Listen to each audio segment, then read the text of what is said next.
What's up, guys? Welcome back. You'll notice that we're both sporting our Fox Cigar shirts. Yeah. This episode's sponsored, not really, by Fox Cigar Lounge, which is where we get like most of our cigars from before we record the podcast. We usually smoke some stogies, and that's where we get them from. So we've been going there for so long. They have this cool, like, Fox logo. It kind of reminds me of the old Stray Cats cat. I just like the design. Yeah, it's cool. Yeah, it's fun. So yeah, we've been going there for so long. It was like they didn't have black or gray, so I was like, yeah, I would have gone for black. Yeah, I was like, you know what, purple it is. They're very comfortable shirts. They're super comfortable. Yeah, they're like tri-blend, nice. Love it. Anyway, we figured it was time. I got a fine ass shirt. I don't have an owl ear shirt. I don't think they have shirts, but it's time to rep the favorite cigar spots. So this is sorry. No, yeah. This was. I was gonna say this is gonna be the one you've been waiting for. Yes. This is the Dating Horror Stories Part 2. Part 2, baby. But first, we just wanted to talk about a couple important things that have been going on in our life. As you guys know, Ben had COVID for a while. Then I just graduated college, and COVID college. CC. Yeah, but we thought they were kind of important things. We want to talk about them a little bit. I don't have much to say about my graduation other than what I was telling you about earlier, which is I mean, yeah, I'm getting a little higher paid gigs because I did it, but in terms of actually like learning shit about composing, like nothing. And what was sad is I was talking to my buddy who's a jazz musician, and like that fact didn't faze him at all. You know, I was telling him about how I was kind of just like bummed about the whole experience, and he was like, "Why?" You know, I was like, he was like, you know, you're gonna get better paying jobs, right? And I was like, yeah, but I feel like I didn't come out of it gaining any knowledge. And he was like, oh well, yeah. Like, it's so like it's just so shitty. It's such a backward system you can't where get out of it what you put into it. Yeah. I mean, and that being said, like the point of school is supposed to be that I gained the knowledge necessary for doing that job. But if I already had that knowledge, which I did, why couldn't I have just done that job anyway? So it's such an old, outdated thing. And the other... and the other thing is... it's definitely like kind of archaic. It's so sad. And the other thing is, I definitely did this for external factors. Like, I didn't do it for myself, and that made it harder. Yeah. Like, if I had really wanted it, I think it would have been it could have been a fun experience, an engaging experience, but it was just fucking grueling because... I mean, my mom is very old-fashioned. She comes from a very traditional home, and she's a very sweet woman, and she didn't like obviously force me to do this or guilt me into doing this, but I could tell she really, really wanted it. Yeah. And she has like 15 times already told me how glad she is that I graduated, and I can tell she's very excited, and it's very sweet. Yeah. And really, that's all I did it for, was for my mom. And sweet. Yeah. And the particular college I went to, I only went back to because there was a girl down there that I ended up really liking. So I went down for a girl, and I went down for another woman, my mom. And that being said, like, if I ever become a parent, I'm never gonna pressure my kids into like having to go to college or anything. If it's like, if you're doing like fucking petroleum engineering and you know you're gonna make bank right off the bat, and you know you can like stand the job, then go for it. But if it's something like music composition, then it's not worth it, guys. It is, like Ben said, it's an archaic thing. It's not what it once was at all anymore. And I think it's important that I speak about it after the fact, because it's easy for like a disgruntled college student while you're in the thick of it being like, oh, I hate this, but like even in hindsight, it was fucking waste of time. So yeah. I'm glad you rocked it. You finished it, man. Yeah, I did it. Yeah. Good job. Ate a lot of cake, and thank you. I love the cake. But what was your favorite part? Or let's say top 3 things. What were the best things of college aside from finishing it? I mean, girls. Yeah. What else? You know. Nice. Okay. And nice. I mean, I did meet some very talented people. Yeah. Very talented musicians. Just some cool guys. There was a guy named.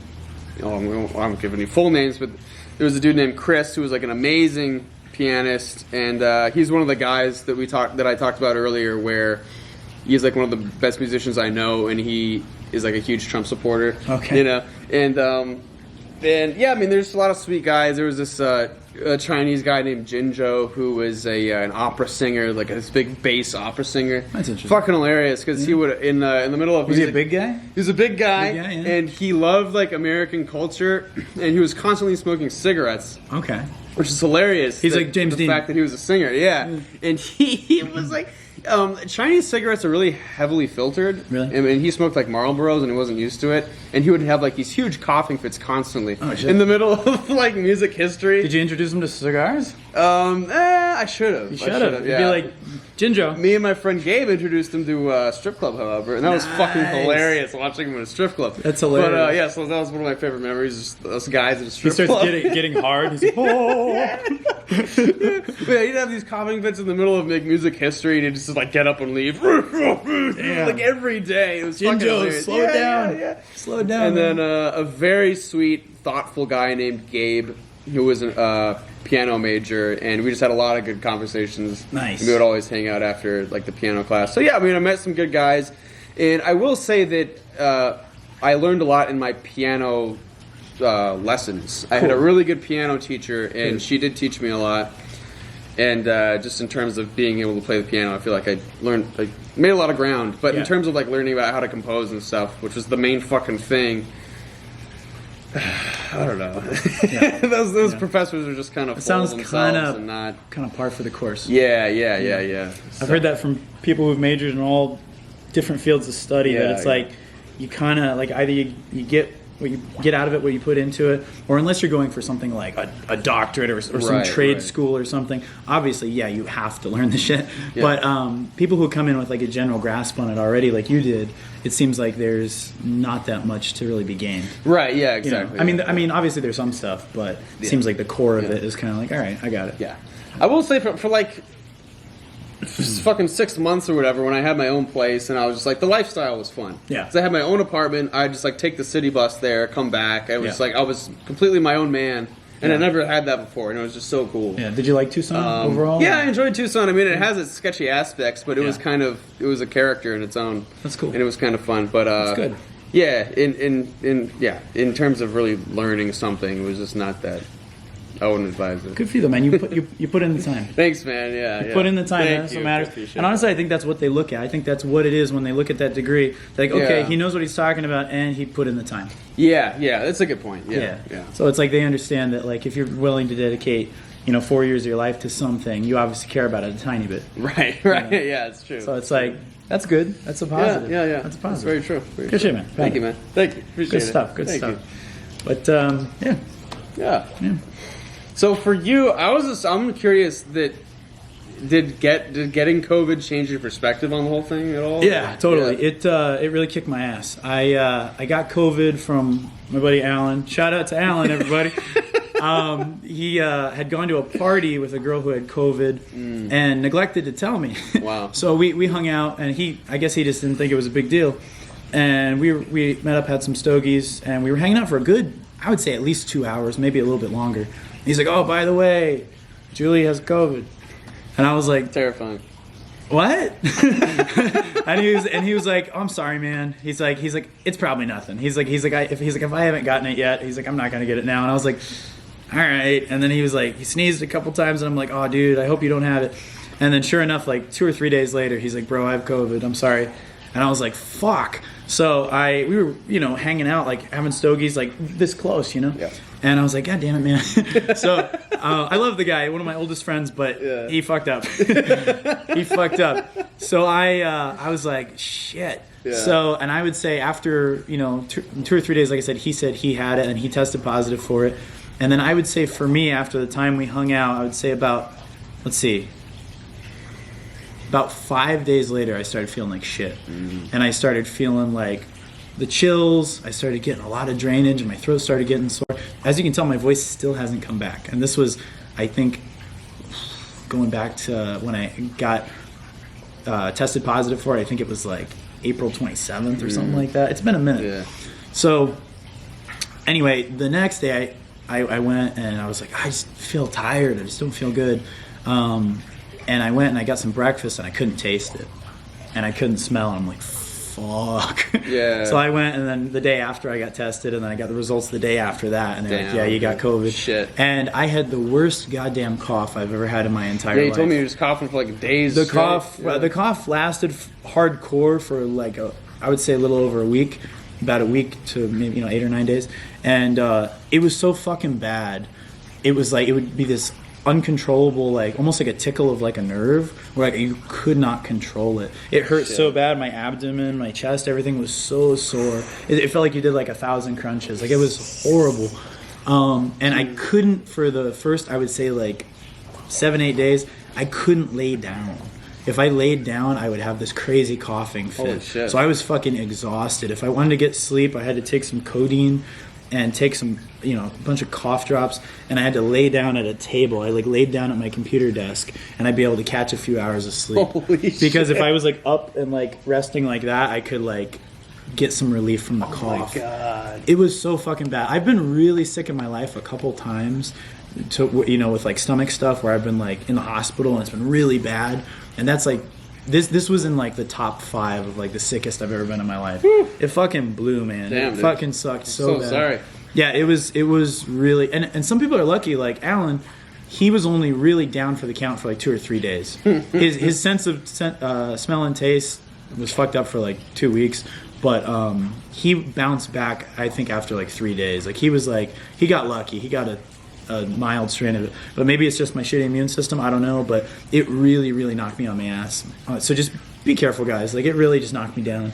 And I thought I was a pretty, fairly healthy guy, and I don't know, man. It really came out of nowhere. And it's like, I'm not gonna say go get the vaccine. Like you gotta make that decision for yourself. Like I can't tell you one way or another, because I get it. Like I was the guy before where it's like I don't want to get it. Yeah. I was like I don't trust it. It's too new. There's too much. It seems like they're hyping it up too much. But now, would I consider it after how fucking bad it was? Yeah, I would. At least the one-shot one I'm going to consider. I don't know for sure if I'm going to get it, but after 90 days, I'm definitely going to keep it on my radar. Because both my parents, my dad's super, super at risk. He has heart problems, and I was really worried about the possibility of him getting it. Luckily, obviously kept my distance. He's fine. But he has, gotten the vaccine, and my mom got the vaccine. And before you. Yeah, before. Yeah. And luckily, my mom had gotten sick later, and I think she got it because she lost her sense of taste and smell. And it was very mild. And I think the reason for that is that she had gotten the vaccine. So like I said, I'm not saying one way or another get it, but I do think if someone's older and at risk, they should definitely consider it. Yeah. For sure. Because my thing with me getting it, I'm not that worried about myself. Like, I don't think I'm going to die. It's like it fucked me up. And I was definitely, I had like no appetite for like 2 weeks. I lost like 12 pounds. It was like, which I needed to lose anyway. That was great. Best side effect. That was one good side effect. But for me, I wasn't too worried about getting really fucked up. I mean, it messed me up to a point where I was really ill, but I wasn't worried about like going to the hospital and being on a respirator and dying, But for my dad, or like, with all his stuff, or like Emmett's dad, it's like I'd be very concerned, So it's like older people definitely should consider getting it, because I think, I know like a while back my dad had like a cold, and it was like not that big of a deal. And I was thinking, man, what if he hadn't had that vaccine though, and it really hit him? It's like it could potentially kill him. Yeah, it's scary. So it's like for older people, definitely get it. For me, would I consider getting the vaccine? Yeah, I would. Just because I don't want to experience that shit again. That sounds awful. After my immunity goes away, because I think it does go away after a point. I think I've got the antibodies now, but I think after like a few months you can potentially get it again, or a different strain. Yeah, that's what they've been saying. So I don't know. I'm not 100% on getting it, but maybe I consider the one-shot one, but. I know a lot of you guys are against it, and that's fine. You don't have to consider it just because I'm considering it. But I will say, just be careful out there, because for some people it hits you like a cold or a mild flu, and other people it fucks you up. Yeah. So it's the real deal, man. It's the real deal. I do think it might have been manufactured, and there's some weird shit behind it. And I think what's crazy? My glands are still sore. Yeah, I bet, dude. Yeah, and we're talking after what, almost 3 weeks or yet. Anyways, just be careful, guys. It's the real deal. So just use your head. But it fucking blew. Yeah, I'm so sorry, man. I don't really have much more to say about it. The crazy thing was having no appetite. Yeah. That was like weird because usually it's like obviously I can eat a shit ton of food. You guys seen the food vlogs? My thing was I was like putting in applesauce and water and Gatorade, and literally I was like eating like a 90-year-old man or like a 1-year-old child, and like literally it's like I tried eating like half a sandwich and I couldn't. And I was like, bro, I just didn't have. Just like get tired eating it, or what happened? You just didn't have a. I had no. First of all, you couldn't taste. Oh it. yeah, I didn't know. And then second, I just didn't have an appetite. Like I was not hungry. I was like, what the? All I wanted to do was sleep. That was it. And then finally, once the fucking coughing fit went away after like a week or so, and I could finally lay down and like watch TV and sleep, I was like in heaven. I was like, dude, I can fucking lay down horizontal. Man. It was the best. And then. Literally, even now, I'm still like, I still have a bit of fatigue. Yeah. It turns you into like a 100-year-old man. So sorry, man. It's like crazy. Yeah, so just be careful, guys. Like this shit's weird and it's still out there. Like I said, I'm not gonna tell you one way or another on the vaccine. That's at the end of the day up to you. If you trust it. But all I can say is COVID for me really, really was fucking terrible. I give it a 1 out of 5 stars. Yeah. Oh, but man. Anyway, that's what I've been doing for the last 3 weeks. Ooh, yeah, that's crazy. Yeah. It's good to be back, man. Like the first time I went back out, I was like, fuck yeah. That's cool, man. Yeah. I'd be itching to fucking do anything after that. Yeah, it was hellacious. Damn. Yeah, it was hellacious. I think I told you my doctor mentioned how they're seeing that people who have asthma like me are like better equipped to like fight against it. Really? Because we're like used to having those breathing problems and stuff, so our body's just like kind of ready for that. Oh, that's kind of cool. Interesting, yeah. But you feel confident if you got it? Yeah, like, all right. I think I'd be okay. Yeah. And but I mean, I don't know, dude. I mean, it sounds like I wouldn't want that. It was not fun. But it was not fun. I think a lot of people agree with what you're saying, regardless of what side they're on. Like the old people should get it; they're the ones most at risk. But then when it comes to young people, it's almost like. It's almost a toss-up. Yeah. Because, I mean, they're having cases where you don't want side effects. Yeah, right, yeah. So, I don't know. I mean, obviously, think for yourself, make your own decisions, but... Yeah. Crazy, dude. Yeah, definitely. It gave me a little bit of a different perspective after going through hell and back with that fucking COVID. Yeah. But anyway, that was my experience, and it was not pleasant. Yeah. I'm glad that a lot of the oogie boogie of it has gone away. Remember really early on the news, it was like... They were saying it was like way. I mean, it's still really bad, but they were saying it's like way worse. Outbreak. Yeah. And they were saying like some people never recovered breathing, never got their taste back, and it was like this fucking horrific thing. I can. Yeah, right. I can breathe. Good, Thank God. So I don't think it's anything like that. It's just gonna fuck you up for life. But depends on the person. Yeah, I guess so. But it seems like in general, if you're under the age of 50, probably gonna be okay. Yeah. Most cases. Most cases. Glad to have you back. Thanks, man. And crazy my friends who had it, they recovered in less than a week, but they, I don't know, man, they got lucky. Yeah. But and like I said, maybe just my immune system sucks. Yeah, but, right. And I know a couple other people our age who got it, and they same thing. It was more of just like a flu. Yeah, and they kind of bounced back within a week. Baldy had it, and did Baldy have it? Yeah. Oh, that's what he told me. Yeah, he did tell me. And it really didn't affect him that much. He had the no taste thing, and I guess he said when he breathed or something, his nose stung a little bit or something like that. He can clarify, but like he had pretty mild. He actually was nice and reached out to me when I announced to the inner circle that I had it. And he was very helpful and comforting. Cool. Yeah. Thanks, Baldy. Being a good pal. Thanks, Baldy. Appreciate it. From one bald man to another. Thank you.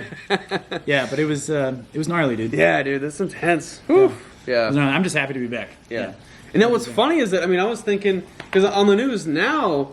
Because the CDC finally said like everything's okay now because we deem it so. Yeah. They're acting like this is like the happy ending. Yeah. And that was the exact moment that like one of the closest people to me was like going through the shit. So it was like it was weird. And that's when I was like, well, and then also you got this East Indian variant. Yeah. Where it's supposed to be fucking horrible. Like that seems like a India's was fucked. And then at the same time they're like, well, let's open up the borders. I know, dude. Like what the fuck? Well, why right now? It's the most appropriate time. Okay, all right, guys. Yeah, dude. Fucking whack us. But I do think. I mean, you know that I've been one of the people who's wanted this thing to be over, like as soon as possible. Yeah. And I am, but at the same time, like I don't think we're totally out of the woods yet. And like suddenly it's been like it's all fine now. but it's like clearly not. I think it's because India's... I think it's because they want it to be fine. Yeah. But it's and I do too, but like it needs to actually be fine. They're going about it such the wrong way, dude. Such the wrong way. It's just like, I don't know. Take your vitamin C, guys, and keep worshiping that sanitizer for a little bit longer. And it's summer again, and that is supposed to affect it. You know, the viruses don't do so well in the warm, and then it gets really fucking hot here. At least here, it burns it off the surfaces. Right. I thought last year, and everyone always says, "Oh, I thought it'd be over by summer." It was like I thought that though. I thought, man, it gets like 125 here. It's gonna burn that shit off the surfaces. We're gonna be fine. Right. Yeah. But the problem was it being spread indoors. Yeah. Exactly. Yeah. Everyone's at the fucking mall. Yeah. They're all breathing the same air. Yeah. Sucking each other off. You know? Oh man. But yeah, it sucked, man. So take your vitamin C and do your due diligence with your sanitizing and hand washing, guys. Yeah. And hold your breath if people sneeze. Yep. But anyway, so you want to get into the dating? Yeah. Kick it off. I haven't. I mean, I thought about it a little bit, but I'll let you kick it off. Okay, this one isn't as much dating as it is just sort of like a friends type scenario where everyone knows each other and there's like sex happening. I guess orgy. Good times. No, terrible. It's not good at all. But I'll call. Let's use. I like the show Freaks and Geeks. Let's use Freaks and Geeks names. I'll call the girl Lindsay. Okay. And I'll call the guy. Lindsay's cool. Yeah, Lindsay is cool. Yeah. But she's in this scenario. She's not cool. I'm just using random names. Gotcha. Lindsay, and then I don't know who's the James Franco character. I forget his name. I don't remember. I forget. Let's just call him David. Why not? I don't think David's the character. Let's call him James Franco. James Franco. James. Lindsay and James. Okay. So Lindsay and James. Lindsay I'd gone out with a long time ago, and that was how long ago? Like 4 years. Like it had been a while. Okay. It was all water under a bridge or whatever. We'd fooled around here and there, but nothing like serious. Yeah. The occasional handy. Yeah. And James, I knew from high school. Okay. And they both. I'm going to try and keep this as vague as possible. Okay. But they both worked with us on a film project that we were all actually a part of. Okay. And they didn't know each other before that, but they met each other at this project. And was I at this project? Yes. All right. I know what's going on. All right. Yeah. And I mean, they were both very helpful during the whole thing. And Lindsay and I were talking a little bit, and we were like little flirtatious, and it was one of those things where like biannually I would come over and we'd fool around or whatever, you know. Yeah. And I know the situation. Yeah. And a similar situation was in the works. Okay. Right? And on set, it was like very obvious that those two were going to hook up anyway, and I was honestly completely fine with it. Like it was whatever. But sometimes feel those vibes. Yeah. And I even mentioned to a buddy, I was like, those two, they're totally gonna. And the buddy was like, yeah. And so like at that point, it was fine. But I think like a week and a half or like 2 weeks after that, she wanted me to like hang out, and it was kind of implied that we were gonna like fool around or whatever. Yeah. And I was like, yeah, of course. I was teaching like a lesson that night, so I was like, after my lesson, I'll come by. And sure enough, like literally, I was like walking to my car after having taught the lesson, and I texted her like, I'm gonna come by, right? And she was like, actually, could we reschedule? I forget. She gave me some random excuse, and she was like, can I reschedule? Blah blah blah. And I was like, yeah, sure, cool. And then like half an hour later, I get a Snapchat from James.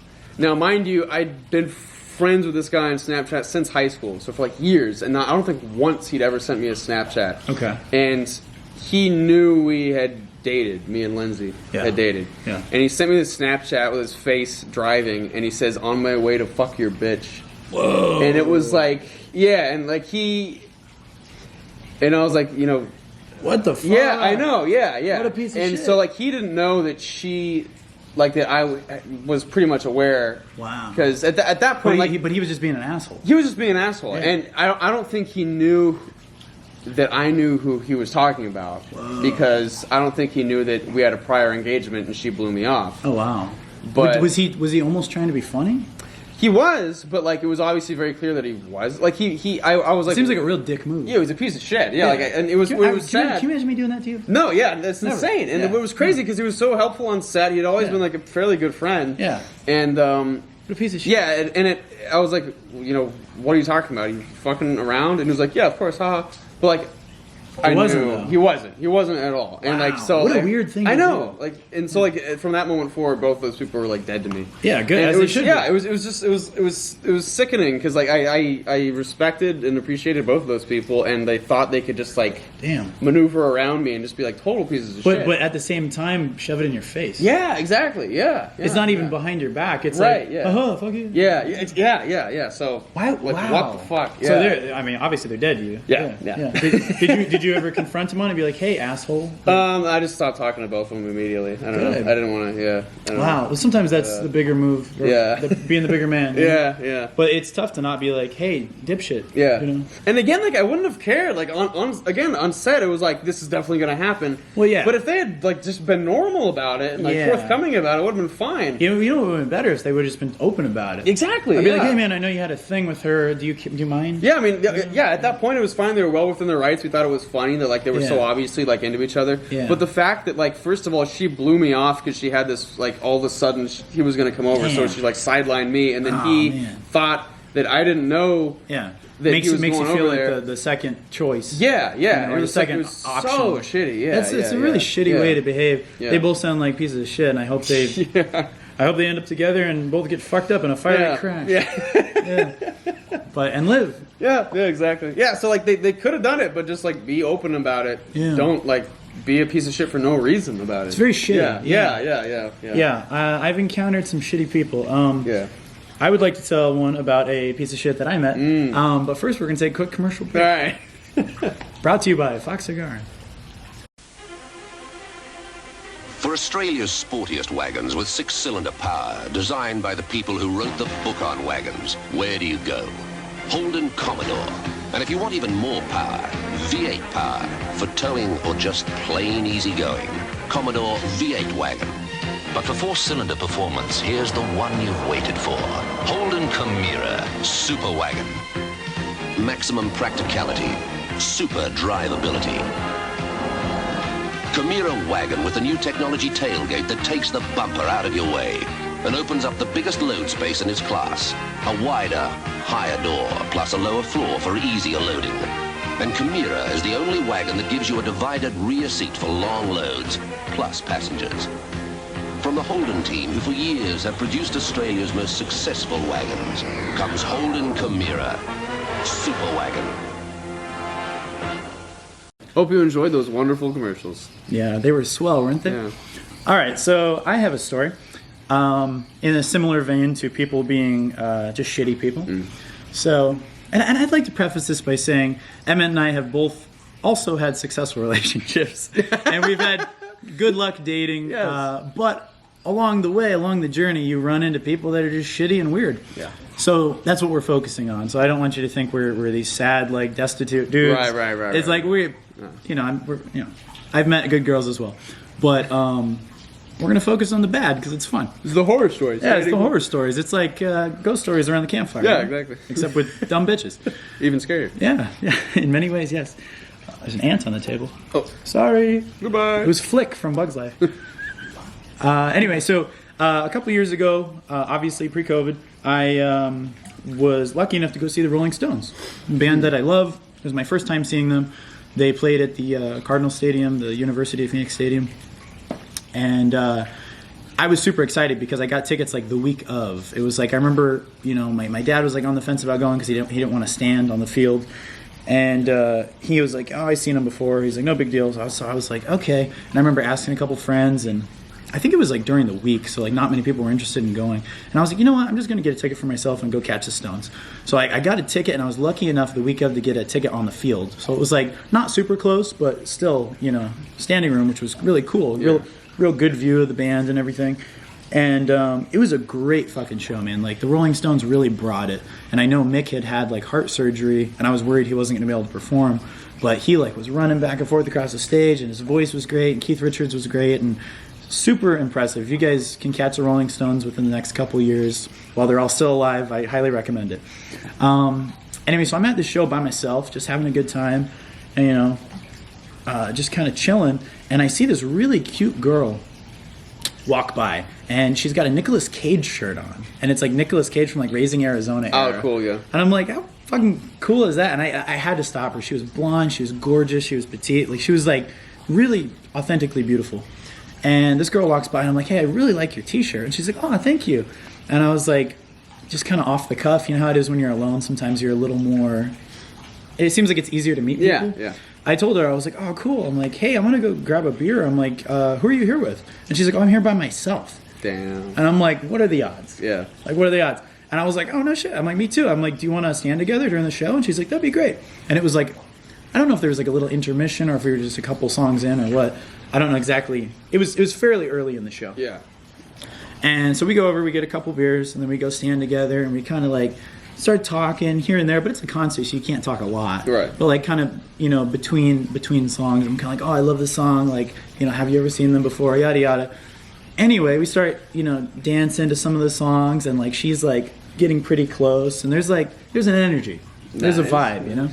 So anyway, we enjoy the concert, have an awesome time, and we walk out together after the show and go to her, you know, her car. And we just talk. We just hang out there for a good, I would say at least, I don't know, let's say half an hour, 25 minutes. Just chilling, just talking. And, you know, learn a little bit about her. Once I get to talk to her, I'm like, oh, I'm really into this girl. She's really sweet.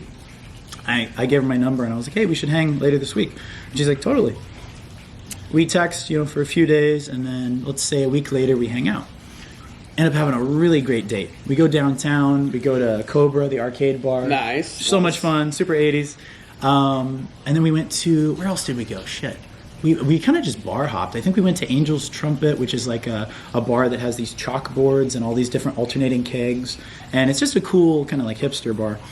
And then we went over to this piano bar that I didn't even know existed. And I kind of did a, like kind of a, I don't know, it seemed like a pimp move. There was a little bit of a line. And I walked up to the dude up front and gave him $20, and I was like, "Hey man, can you make me look cool and get in with this girl?" And he's like, "Sure." So we got to like cut the line and go in, and I felt badass. And it was a really cool piano bar, and they were doing like Elton John and Billy Joel and Billy Preston covers, and it was like a nice environment. And the piano player was actually good. Damn. And they had a shelf of, or what do you call it, like a mini humidor of cigars. Oh, nice. I didn't get any, but just the vibe was really cool. Yeah, that is cool. And then we went out on the patio. My voice is fucked still. Sorry, guys. Patio. I'm going through puberty again. And it started raining. And it was like this nice, like summer rain. Very it was, like, noir. it was really cool. Piano And the neon cigar, sign yeah. outside. And we're out there. And then I just get real confident. And I just pull her in and kiss her. And then she was like, oh, I wasn't expecting that. And I was like, I'm cool, you know. And it was like one of those just like, I dare say, a truly perfect date. Yeah, it sounds like very a romantic. perfect date. And we had a really great time, and we like made out a little bit more on the patio and talked and went back in and listened to the music and had a couple cocktails. And then we left, and I can't remember if we went to one more place. We might have like stopped into one more place because downtown has a lot of little spots. And then I'm trying to remember. I think I had like gotten off work, but I had Ubered because I knew I was going to drink. Anyway, so we got in her car. She had driven. And then we started fooling around. Yeah. And it was like really nice. And she was, like I said, she was really attractive. Like she was like, I was really attracted to this chick. Just smoking little body, like real hot. And so we just kind of fooled around. We didn't bang, but like, you know, we explored. Yeah. And we had a real nice time. And anyway, then, you know, she wasn't really that, she didn't really drink that much. So she's like, oh, do you want me to drive you home? I'm like, that'd be great.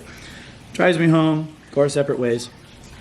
And we continued texting for a couple days after that, and then I can't remember exactly what day it was. Let's say it was like a Friday. That next like Monday, she said she was going on a trip to Canada to see a friend, and I was like, oh cool, have fun, you know, we'll hang when we get back. And she's like, sure. So I don't hear from her that whole week. She's in Canada, right? And I'm like, yeah. But I was like, she's in Canada, she's busy. Yeah. I don't want to bug her, you know. I think I might send her a text or two, but it was like nothing crazy. Yeah. She gets back a week, you know, maybe 7 to 10 days later. It was like a substantial amount of time. She comes back, and I'm texting her. I'm like, oh, you know, how's your trip and everything? She's like, oh, it was great. And I was like, oh, cool. We should hang out again. And you know, we talked a little bit more, and there was like the vibe was a little bit off, you know. And then I kind of, you know, asked a little bit more about the trip. I'm like, oh, well, what'd you do on your trip? And she's like, I had a really great time. She's like, I got a lot of Canadian dick while I was there. And I was like, oh, you're a fucking whore. Yeah, and I was like, ugh. And I was like, oh, great. So I just texted her like an emoji of a pig, and I was like, I think they call that Canadian bacon. And then she responded, haha, never talk to her again. Yeah. Sorry, man. Yeah. I remember you telling me about that. What a piece of shit. Yeah. Like, what a bad person, you know? Yeah, my really thing is, shitty. it's like, why the disrespect? I know. You know? Yeah. Like, it seemed like we had a really good time. And then to do that, my thing is, even if you did, like, either you'd come back and you not mention it, or you'd be like, I had fun, not really interested, sorry, you know? But, like, to actually be like, I got a bunch of Canadian dick. Yeah. Like, bitch, you're a crazy whore. Like, I think I think a lot of girls have had like one or two bad experiences with men, so now they think that like the best way out for them is just to like try to be a bitch or something. But we're talking like massive bitch. No, I know. Yeah, it's unbelievable. Isn't that like it's not? Yeah, it's super fucked up. Shitty. Yeah, it's super shitty. Yeah. And I've just had that a few times where it's like you meet these girls, and this is a cautionary tale for a lot of you folks out there. It's like if you meet someone that's really cool and you're physically attracted to them and you connect over music or whatever, and you have a great time, it doesn't mean shit. True. You gotta be careful, man, because there's some people out there who are just broken, or there's some people who have something in their head where they're just kind of sadistic and they don't really care about you. It was very hurtful, yeah, because it was very clear that you guys had like a connection. We had a great. It was one of the best first dates I'd had in a very long time. Yeah. And it was like, oh, okay, so that meant literally nothing. Okay, you crazy bitch. Yeah. And my thing is, it's like, at the end of the day, dodged a bullet. I'm glad to know that. Right. But it still hurts. It's still harsh, man. It's harsh as fuck. Yeah. So it just goes to show, having a connection physically and personality-wise doesn't really mean anything unless you really vet that person and make sure they're the real deal, man. But that was a shitty one. Yep. Yeah. And now we've both been on Tinder a little bit because, as I mentioned last time, I was on Tinder like not even a week. I've ever since the last one where I told the horror stories. Ever since Steakhouse Chick, I've been off. Good. Yeah, that was just too many psychos out there, man. Yeah. But I didn't go on any dates. But just good within itself. Good. It was like I was showing me Keith.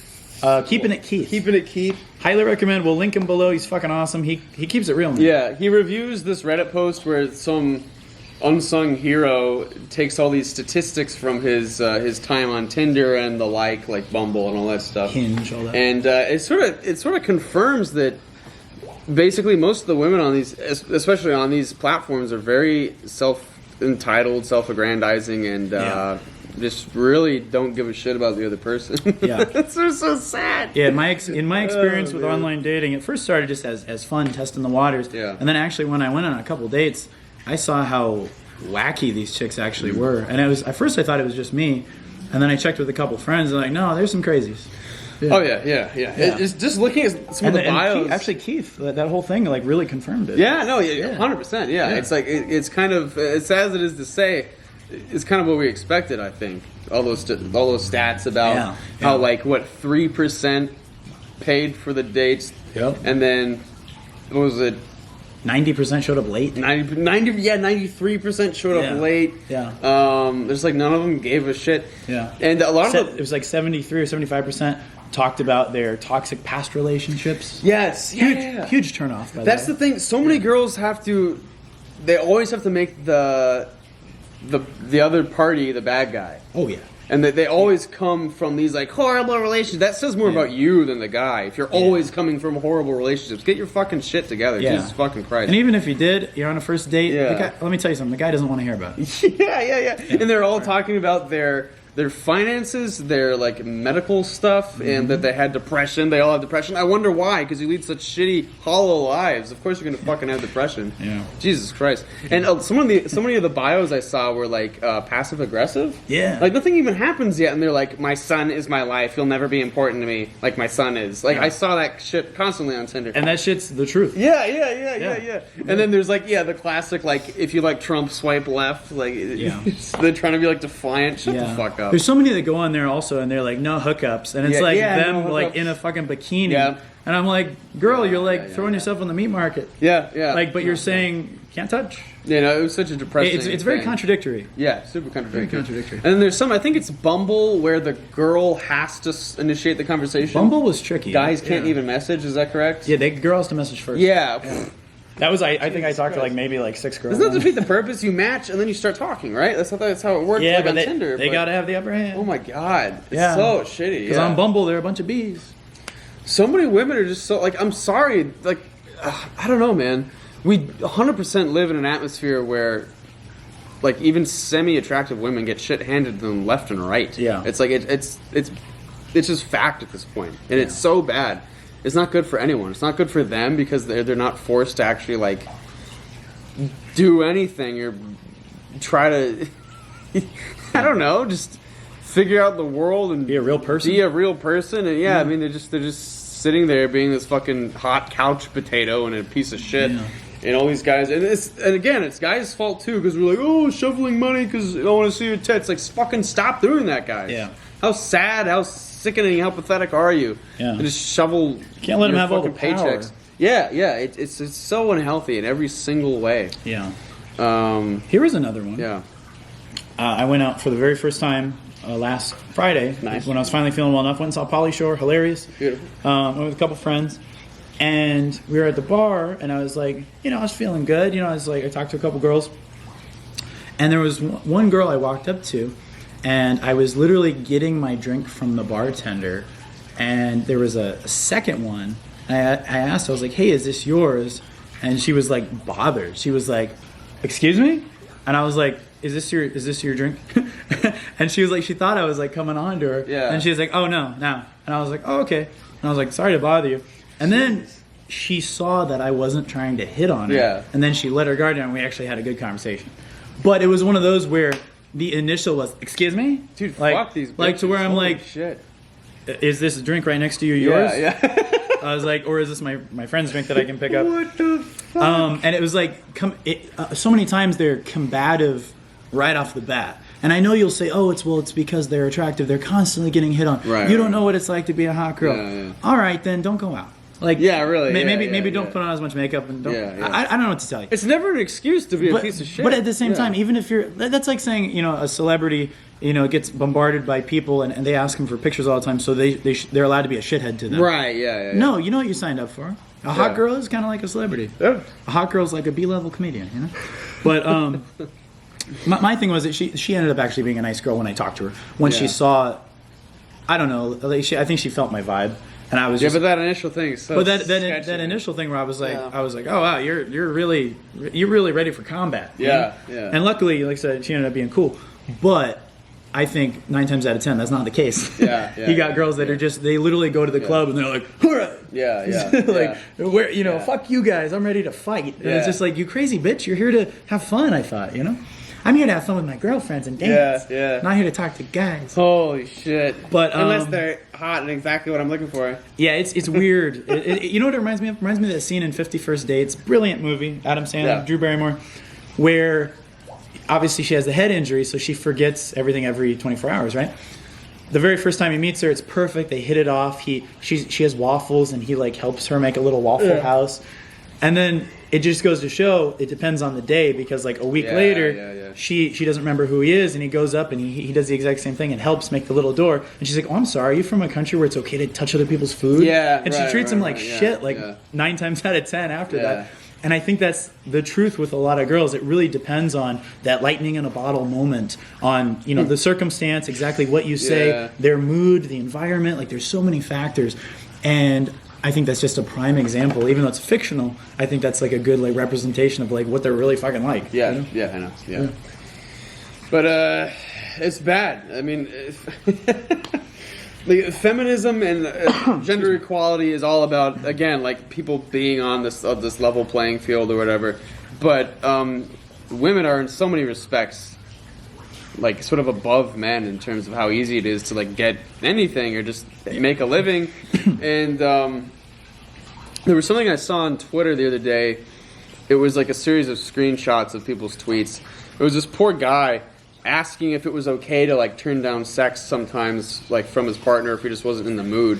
And then the next, Honey, I have a headache. yeah, right. Sorry. And then the next two tweets were women literally, saying that if my partner ever turns down sex, then like that's it. He gets like, that's so insulting to me, and he's gonna have to like, sleep on the couch for a month and all this. Girls shit. do it a lot. I know. Yeah. It's this huge double standard. Yeah. It's always it's so fucking ridiculous. I'm tired. I feel bloated. Okay. Yeah. Guy says it. Relationship's over. Yeah.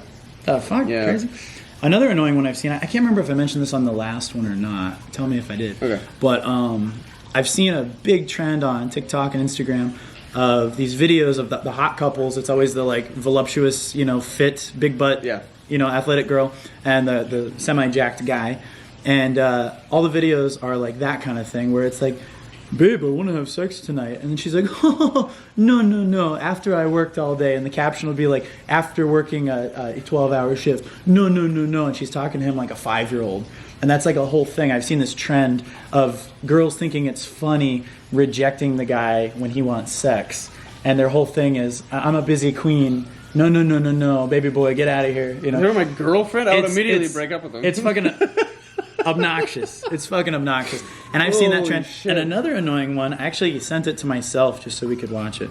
It's the same type of people. What is this shitty double? So many people, I think feminism is important, but it's no fucking secret that so many women are using it as an excuse to be a bitch, just a bad person. First of all, here's one. Girl and vinyl is like there's this whole trend of these different ones where it's a hot girl and vinyl on Instagram, and I follow it. I like the hot girls and I like the vinyl, but I think it's just funny like what it's become. It's just hot girls and vinyl. I don't know if you can see it, but it's mostly just hot girls now with like vinyl shoved in their ass cheek. Happens to be holding on vinyl, yeah. God, I thought I sent it to myself. Shit, let me see. It's such a sad state of affairs. That one's kind of. And I kind of enjoy the girl and vinyl ones.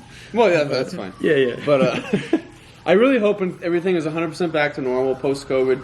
Like OnlyFans and all that stuff won't be as prevalent because it's made such a toxic environment. Yeah. So unfortunately, I didn't send it to myself, but basically it was another video, same thing, that the really hot chick and the semi-buff dude, and they're walking in, and the video is captioned when another girl gives your man a compliment, and it's like, nice shirt. And then they walk in the house, and she's like, you fucking piece of shit, And it's her just like berating him, and he's like, well, I thought it was a nice shirt. Yeah. And they like think it's funny. And like the whole thing is her like giving him shit and her being a jealous psycho. And I'm like, that's not something to be like praising as like comedic gold. That just means you're fucking toxic, dude. Like, dudette. What the fuck happened? What happened, man? I don't know, guys. And some of you out there who maybe haven't had the misfortune of checking out online dating. Oops, shook the camera. Sorry. If you haven't experienced that, you may not understand the bitterness. And it's not just online. Like that's only something I've experienced in the last year. But before that, like that cunt from the Rolling Stone show, or like other crazy bitches that we've encountered. You've had some particularly terrifying ones where it's like it seems like it's going really good, they're great, and then all of a sudden it like turns on a dime. I've had a lot of the turn on the dime. I've had enough of those where I got so turned off. I was like, I'm done with dating for a while. Like I was like, and at the same time, I've had cool ex-girlfriends that I still keep in touch with. I've had cool dates, like there are cool chicks out there, but there's also a whole lot of fucking psychos. And I've definitely experienced my handful of the psychos where it's like you said, it is a turn on a dime thing where it's like it seems like everything's going very well. That seems to be almost the trend, especially with the online ones, where it goes really well. And then they suddenly decide to show their crazy side, their Jack Torrance wacky side, and it's scary. Yeah. And it really makes you realize.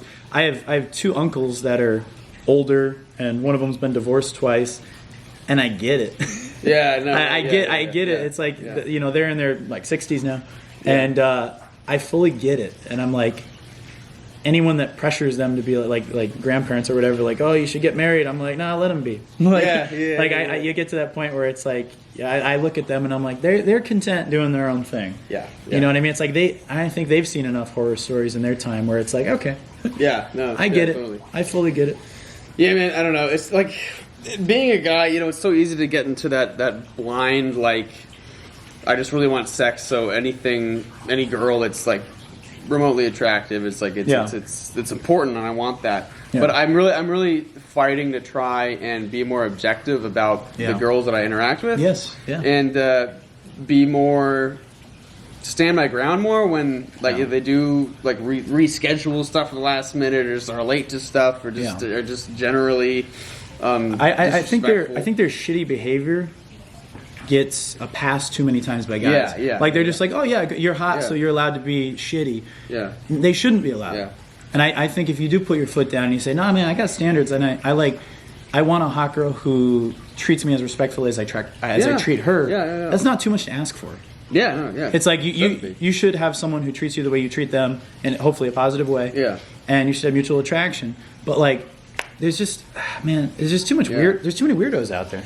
I know. And the other thing that's terrifying is that I realized it's fairly rare to find a girl that has either like a hobby or a career path that she's really interested in and engages in. I know there's a lot of girls that are like nurses and stuff. Yeah, I've seen the career path ones where like my career is my priority. Give me money, elevate me. But that like doesn't count because it's so fake. Like I'm talking about like they really genuinely love. Yeah. It's hard to find someone who's just really like a girl who's really genuinely interested in a craft like that and has like a genuine love for it. And that's bad. Need to meet a girl that plays piano and has a podcast. Yeah, right, exactly, Hard to find. Yeah, when you look at these people as just another human being, not as like ass and titties, then there's so many times I've been like, I mean, I know it sounds like dickish, but so many times I've looked at these people and I've been like, I'm like way better than this person. Yeah. You know? That's obvious. This person has like nothing to give. I think we've all been there. Even in terms of being a kinder, more generous person. Of course. Yeah, just in terms of your character, for sure. Yeah. I remember going out with one chick. She was actually a sweetheart. We still keep in touch as like acquaintances. Yeah. But we'd gone out a few times, and I remember we were walking downtown. One of the last times we went out, and I gave money to a homeless person. Yeah. And kept walking, and she's like, "I'm so tired of those goddamn pieces of shit on the street." And I'm like, "Okay." And it was like, and she was just like fucking so like fucking hated the homeless. Like I was like, and I'm like, oh, okay. I'm like, well, some of them I think are down on their luck. Yeah. And then she's like, I think they're taking up space or whatever. And I was like, oh, Jesus Christ. But my thing is, it's like, I get it. I've seen the crackhead pirates around. I've seen the people that are like the drain on society. But at the same time, you don't know everyone's story. And at the same time, there are some people that like are down on their luck. Yeah. And you can tell there's some downtown that are like really fucked up. And sometimes if you can help them, great. Yeah. And she really just caught me off guard, man. Yeah, I did. Like I was like, she was like angry at them, and I was like the Seinfeld episode about the anti-dentites, and at the end the girl's like, the blacks and the Jews too hate them. Yeah. And it wasn't like I don't know if she said it as venomously as that, but it was still enough to where she's like, piece of shit. And I was like, Jesus Christ. Yeah. But yeah, guys, I urge you to like just try to judge partners that you're interested in, their potential partners, objectively, because you will see that a lot of the time you're too good for them. And I know in our society now, it's like girls are like worth their weight in gold if they have big tits, but it's not true. Yeah. It's like just that statement alone sort of contradicts itself. Yeah. And I think if guys just have more respect for themselves and guys start holding out a little bit more, then I think we can maybe tilt things in the other direction. But things are so bad right now. It's just so bad for everyone. It's a wacky culture. Yeah. It's a wacky culture. I remember in the last day that I had Tinder, I changed my bio to make fun of all the shitty bios that I had seen. Nice. And I screenshotted it and I sent it to Baldy. So I'm just read it. So I remember these are so many of these stupid tropes. One big thing was their height. Some girls would their only thing in their bio would be their height. And so I put I'm 5'9", if that's going to be a problem, ? That's something I don't even think about. I know, I never considered that. I've never considered so many of them height has to be perfect. If he's under 6 foot, then he's a dwarf. Like, what the short girls, tall girls, as long as you're hot and nice. Yeah, I know, girls can be so shallow with that shit. That's very weird. Emmett, age 15. And then I said, also, no hookups and nothing long term. Which is because they all say shit like that. I love it. It's contradictory. Yeah, exactly. What else? Just swipe left if you're not going to agree with everything I say. Beautiful. And I also have a son, so you will never be important to me. I love it. Dude, you should have kept that for a couple weeks. That's funny as fuck. Anyway, I'm so funny, and I have a heart of gold once you get to know me. That was beautiful. I tried to summarize all the shitty bios. Did you get any responses on it? Not since I made that. My God. I almost want you to reactivate the profile just to see what happens. Yeah. Oh, they're so shitty, man. But they're just such fucking hollow, shitty people. Yeah. I'm sure there's a few exceptions out there. And my thing is, it's like the girl I was talking about earlier today. There was a girl that I had briefly had a little flirtation with, and she ended up having a boyfriend that they were like on the outs, and then they got back together again, and then got really serious. And I still, see them. They still run in the same circles, like through mutual friends. And I'm like, oh man, that's a girl that's a keeper. Like, there are girls out there where I'm like, she's beautiful, and also she's funny as heck, and she's intelligent. Yeah. And you still see those girls, like the one that got away, Yeah. And those girls are out there, and so I think that's why they get locked down, because they're such cool chicks, and they're such a rarity out in the jungle of psycho bitches. Exactly, yeah. And there is a jungle of psycho bitches. Yeah, the jungle of psycho bitches. You got to really hack your way through with your. But yeah, like there are some girls I know that, like, if they were there having this conversation with us, they would agree with all of it. Totally, like they're fucking cool. I bet they're genuine human beings that are. I bet there's way more girls than we'd expect who are totally like, "Amen, brother." Yeah, Maybe they didn't say that, but there's probably a lot more dudes saying that. But I do think there are a few cool chicks out there that I've encountered, a small minority, mind you, but that are actually like, "Oh yeah, I get it." Yeah, I get where you're coming from, because they probably encounter that with their crazy friends. Yeah. I do want to mention, because I think it's also important, that after our initial horror dating stories podcast, the Whorenado. Yeah, that should be the name of this episode. Oh my god, we're like running from it. Yeah. Oh my god. We got to enlist Rake for that. Yeah. I did start thinking about standing my ground more and trying to be more objective and just having more self-respect and stuff. And one of the big things last time was girls either like ghosting a time you were supposed to hang out, or just like immediately being like, come over now, and like not scheduling, like just being unable to schedule anything. Yeah. And I was talking to a girl about that. About how I was feeling kind of underappreciated and stuff, and I wanted to start standing up for myself a little bit more. Yeah. And I thought she was gonna be like, oh, good for you, but she took it like defensively. Really? And I could tell she was like probably kind of annoyed by it. She's probably been guilty of it. Yeah. And I was like, what the fuck? Like, so just like the very fact. Like, literally me just saying, like, I want to be appreciated a little bit more and considered a little bit more. And she was like, ew, gross. Like, holy shit, man. If that's your initial reaction, like... And my thing is, too many girls have the bad habit of taking something you say kind of randomly as a personal attack. Yeah. And not to personally attack your talk right now, but time for one more commercial break. From Cole's Family Restaurants, some food for thought.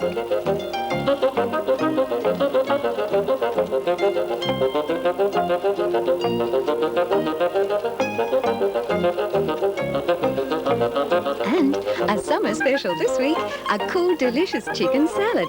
Wow, a low $2.99. Good, wholesome food for a whole lot less. Hey, welcome back from that brief intermission. Hope you enjoyed it. Yeah, so to continue with the dating horror stories, Whorenado theme that we have going on here. Hope you guys enjoy the stories. We actually have one from one of our Unfazed crew. Yes. Who shall remain nameless out of a courtesy and out of their request. But... Because these can be, Yeah, some of these can be a little personal, private. Yeah. A little private. We appreciate you guys for sending these in regardless. So if you have any, let us know. So I'll do a name from let's do a name from Seinfeld. This one is from our boy Kramer. Kramer. All right. So here's the story, and he prefaces this by saying, "This is a cautionary tale for all you guys out there." As they all. Okay. So this is for dating horror stories, and I'm going to read it verbatim the way Kramer wrote it. Okay. He says, "So this is a real cautionary tale, if there ever was one. I just ask that you, refer to me as Unfazed crew member Kramer. I'll try to summarize as much as possible. I dropped out of high school at 17 and got my GED and started business college right away. All of my friends were still in high school, and so I would hang around with them after school and longboard around different parks. We would always end up chilling, smoking, tobacco mostly, at the closest high schools in the parks. We would go to a lot of house parties in the neighborhood next door, as a lot of friends lived there. There was a night where I met a girl that caught my interest. We talked for most of the night, and I spent every day after that trying to get her attention again for a while. She would just sit on benches away from everyone, hanging out. Sounds like a cool goth chick, right? Yeah. Out at the park listening to music. First sign I ignored, that she was kind of a loner, and would only come over to smoke tobacco. At some point in the summer, there was another house party we were both at, and I walked her and her friend home and stayed over. Finally got her attention. A couple weeks later at another house party, we had sex. Sweet. Oh man. Then started hanging out and messing around pretty much every day. Eventually she asked what we were, and we started dating. Are we like a thing? Yeah. I like the sex, yes. We've all been there, man. She was living with a friend whose dad had a tendency of taking in stray teens that were friends of his daughters. It was very weird for a lot of reasons, but that's a whole nother story. Her real mom was a horrible alcoholic, and her dad was dead, sadly, and it wasn't safe for her to live there either. The friends she was living with were going to be moving across the country, and she didn't feel she had a choice, but didn't feel safe going either because her friend wasn't going, and it just was going to be her and her friend's dad, which was weird. I dropped out of college and moved with her and got a job right away and got us a place there after a few months so we could finally get away from her friend's dad. Good man. I helped her finish high school and eventually saved up again and moved back to Arizona. Hey, represent. We found out she was pregnant shortly after getting back. We had a son a few months later, and I worked to save up for another move across the country to what I thought would be better for us as a family. We moved again so I could get her away from all her drug addict friends. We started fighting about every little thing imaginable all the time. By the time my son was 1, things were getting bad.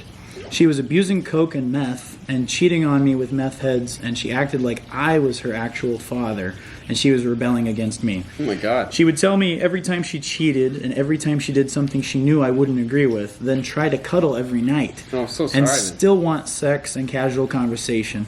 And to go on dates regularly and get very upset and bite and hit me when I didn't want to cuddle or have sex or do those things at this point after everything she'd done. Eventually, I gave her a crisp sum of money. I will not put it here exactly, but let's just say it was tens of thousands. And I asked her to leave, but to get a place nearby so she could be a part of my son's life still. Instead, she left across the country. Again, I guess this became a habit. Again, as I guess became habit. Yeah. Somehow I blame myself for the way she acted. Still do. You should. Dude, you sound like such a good guy. No, don't. Holy shit, yeah. Don't blame yourself at all, buddy. Like Yeah. that, I hate to say it, but no matter what guy that was, the way her brain worked and the way her upbringing was, she would have done that shit to anyone. Yeah. Think of it like a sprinkler spraying. It's like, if you walk in the way, it's gonna get someone wet. Could be any random dude, you know? The first time she told me she cheated on me, I would have like bellowed at her and kicked her out. My thing is, it's like, you didn't do anything wrong. You were being a good guy. You were being too good of a You're guy, fucking honestly. Jedi Master, man. You're being a true gentleman. Yeah. And she treated you like shit, and I'm sorry, but don't think that that's your fault. Because it's not. Yeah, It's not insane, man. It's not your fault at all. She would have done that to anyone. And I'm sorry. So let's continue. After recently finding out she was pregnant, when she left, I have a 1-year-old daughter now, and I'm having nightmares about her and all the shit that happened at the end. Oh, man. No idea where she is anymore.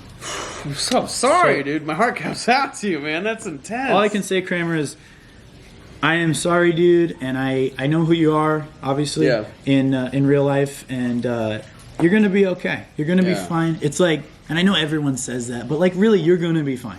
Like you know how they say, look at you living and shit. Like, you will be okay. Yeah. And you just do the best you can for the child that you have. And the rest of it, don't dwell on things that are out of your control, because that's how you go crazy.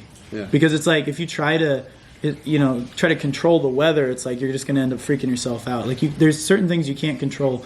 And if she's as broken and crazy as she sounds, no offense, that's how she's going to be. And I've known people like that. I've seen people like that once, especially addicts, it's like there's really not much you can do, man. Like, they might get lucky and someone might intervene and they might get an intervention, but it's almost like the classic addict story where it's like they push everything else aside and the only thing that matters to them is their addiction and their bad habits. And I'm sorry, dude, but I think the best thing for you is getting out of that situation. Yeah, I think that was. Yeah, and I'm sorry to hear about your daughter, and let's hope someone intervenes, whether that be a grandparent or a friend or whatever. I hope that works out, but if you don't know where they are, you can't beat yourself up about it. Yeah. You got to focus on what you can control in your life. Focus on, the people around you, and just don't beat yourself up. It sounds like you consistently made the most thoughtful, responsible decisions you could have possibly made. So, like, you get the fucking A+, 110%. You're like the best human being you could have been for in this all that in the shit. situation you handled it. It sounds like better than most people. Oh would. yeah, way better than I would have been. Way better than I would have gone to anger very quickly. Oh yeah, me too. But my thing is, man, just focus on yourself, focus on your son, focus on your current situation to the best of your ability, and don't dwell on that. I know it's easier said than done, but it's literally out of your control. And we're here for you, man. Unfazed Crew is here. I got you. Reach out anytime. Yeah, reach out anytime. It's crazy shit. But best advice I can say is don't beat yourself up and focus on your current situation. Yeah. Healthiest thing, but thank you for writing that in, and thank you, man. Thank you for clarifying that that's a cautionary tale for a lot of the other Unfazed crew and for the other guys, because it's great, and it's like, as shitty as it is going through a bad experience like that, I'm sorry that happened to you. At the same time, all these bad things we talk about are lessons. Yes. Yeah. Sure. So it's like, as shitty as it is, it's like that's something you learn from, and you know damn well you're not going to do that shit again. Yeah. So it's like, if that can be a lesson for a few hundred other people, however many people are listening to this, great. You know, it's like you take a bad thing and you find a positive message out of it. You know. Take a sad song And make it better. Anyway, so That's a crazy one. thank dude. you for writing in, Kramer. We love you. I know who you really are. You're the man. Cosmo. Cosmo, yeah, he's great. And his mom Babs. I had one more story that's actually it's one I was present for, but it wasn't Go for it. pertaining to me. This is George Costanza's story. It was we can throw him under the bus because the COVID. Let's do it. It was my boy Alan. You may know him from some of our videos. Love him so much. Alan, if you're watching, it's all in good fun, man. He was in our wine video. Hilarious guy. Great guy. He's fun. He's funny as fuck. But this was an Alan story. This was probably about, I'm going to say maybe we were about 19 or 20. And we met these chicks at, I want to say it was the 18 and Up Club Afterlife. I think, which doesn't exist anymore. But it's, a short, 5-6 minute walk from here. Used to exist. I think that's where we met them. We went through a phase where we were, not to toot my own horn, but I feel like we went through a phase where we were really like into hitting on girls. And that's cool. And we did pretty well at the time. And we met these two cute chicks, and we went back to their apartment. And I was talking to one of them. She seemed really cool. The other one seemed okay. The friend that was talking to Alan, she kind of had that bitchy mama hen vibe a little bit, but she was hot, so Alan was like going for it. Yeah. So we were there hanging out in the apartment for a little bit, watching TV, and I ended up going in the one girl's bedroom with her, and we ended up sitting on the bed. And at the time, I don't think I even made a move. I was like a little bit more of a pussy then, and I was like, I think it just kind of like, we just like talked and sat on our bed and kind of flirted. I think I was waiting for the right moment, but you know how it is when you're younger. Not as ballsy, but we were just talking, just chilling, and then I hear it sounds like an argument coming from the living room, and it was like a pretty small place. I think just like a 2-bedroom apartment, and so you could hear everything really well, even though her door was closed. And I was like, hey, I'm gonna go check on my buddy. So, and she's like, oh, okay, go ahead. So I get up and I go and I walk into the living room, and the kind of grumpy girl that was talking to Alan is walking towards him with a goddamn taser. She's got a goddamn taser out. And Alan's like, get away from me, you crazy bitch. Like, he's like going at her, and he's like in the kitchen, like, what the fuck? And she's like, I'm gonna tase your balls. And like, she literally said, I'm gonna tase your balls. And I'm like, whoa. So anyway, I go in and I'm like in the middle of this, and I'm like, this girl has a legit fucking taser. Yeah. And I tell her, I'm like, hey, I don't want to get tased. And we're getting in the middle of this. But I told her, I was like, I got a really urgent phone call. It's family emergency. I'm like, I got to talk to my boy outside. And I'm Quick like, thinker. And I totally lied. Totally lied. And then she's like, fine. She's like, get the fuck out anyway. And I'm like, okay, I'm just going to sneak past you. And so we leave, and Alan's like, what the fuck was that? And I'm like, dude, what the fuck happened?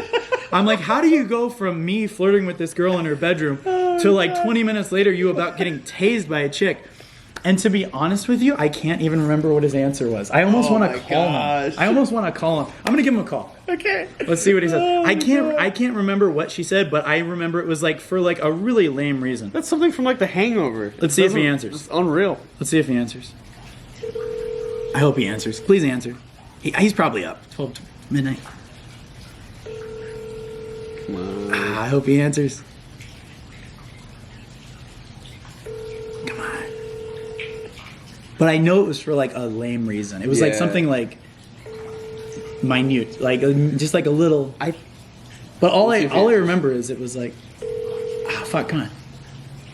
Please leave your message for... I think I remember you saying it like it started as like she was just showing it to him, and then it was like they were playing around and kind of being silly, and then it somehow escalated into being like serious. Maybe that was it. I don't remember exactly what happened, but I remember it was like a silly, stupid reason. Yeah, yeah. And I remember it like it was like if I wish he would have picked up. Yeah. But I know it was a thing where we'll put it in the comments. Yeah, I'll ask him later, and then we'll add it in. Yeah. But I know it was like something stupid. It was like he made like some silly little comment about like something like trying to be funny, but she took it offensive. Oh my god! And then she like turned it on and was like, "You want to actually see like what the?" And it like escalated quickly. But I'll ask him, and we'll clarify later. Christ, man. But all I know is that was my first experience with like, oh, these girls are fucking nuts. Yeah. Like I was like, these girls are really fucking nuts. And like I said, after that we just left. Unbelievable. I thought of one more Alan one. Let me tell one more Alan one. So we this is a funny one. Okay. So this was Alan had met this girl, and this was around the same time. Let's say we were like 19 or 20. Yeah. Maybe 21. And Alan was going out with this girl, right? And we go to her place in Tempe, like way the heck out, and she has a very, very flamboyantly gay roommate. Okay. And he comes out, and he's got his boyfriend there, and they're kind of like giving Alan a lot of crap and kind of giving me crap backhandedly, like the way they're very condescending and kind of rude guys. And then one of them kept walking around with a boner. He kept walking around with a boner, and I'm like, I'm not really comfortable with this. I'm like, this is like weird. And he's like walking around like showing it off, and I'm like, I'm gonna get the fuck out of here. Yeah. So we through the whole time we hung out there. I think we had gone somewhere else with her, and then we'd gone back to her place, and I was kind of third wheeling. And then that's when we met the gay roommate and his boyfriend, and they were just fucking assholes, literally. And so we're there, and they're being condescending pricks, and one's walking around with a boner. I'm like, don't get the fuck out of here. I'm like, I'm third wheeling, and these guys are weirding me out. Yeah. And they were just like rude, you know. Yeah, sounds like it. So they walk into their room for a second, and I'm like, Alan, I want to go. I'm like, I want to leave. And he's like, all right. Sorry guys, had to change the memory card real quick. Anyway, so. And in the story, guys are being assholes. Went in the other room. Alan was saying goodbye to his date. I grabbed their remote, and it was like a universal remote. Yeah. I walk out. I slip it in my pocket very casually. We go down the stairs at their apartment. I walk by one of the big dumpsters, and when no one's looking, I chuck it in the dumpster. And I think, wow, that's going to irritate the fuck out of them tomorrow. Yeah. I just thought, how irritating is that you can't find your remote? Funny. I know it wasn't much, but it was the best little sabotage I could do. That's a smart one. Yeah, so if you ever leave a party and someone's an asshole to you, steal the remote. That's really funny. Yeah, I mean, because think about that. Then the next day, they're like, where the fuck's the remote? It was actually genius. Yeah, I mean, it's such a weird thing. They're not going to think that, oh, that guy stole it. Right, yeah. Like, it's like it's an odd thing for a person to do, you know? That's really good. It's because, one of them is going to think, like, oh, you fucking threw it out or you lost it or whatever. You know, they're not going to think that, oh, that guy that we were mean to yesterday probably stole it. It's funny as fuck. But I did, and if those guys ever hear the story, fuck you. But, so there's a lot of weird dating stories out there, but at the end of the day, be a good person, and if you find another good person, hang on to them because there's not many of them out there. Very true. Yeah. Very true. This was fun. Any closing remarks, sir? I think you hit the nail on the head. I mean, it's, again, there are a lot of entitled pieces of poop out there, but that's why when you find the good ones, you really gotta, Yeah. You'll know when it's right. You'll know when. Yeah. And don't force it. Yeah, don't. I was about to say, let things happen organically. Don't force it. Don't let the ticking time bomb in the corner scare you. Yeah. Especially when, in my experience, a lot of girls get that biological clock and want to get married and stuff. I'm a baby. Yeah. If you're not feeling it, don't. Yeah. Because you're going to be miserable for the rest of your life. Yeah. So it's like if you can get out of it, have some freedom, and be independent and think for yourself. Do that. Exactly. Yeah. And remain unfazed, guys. See you guys later. Later.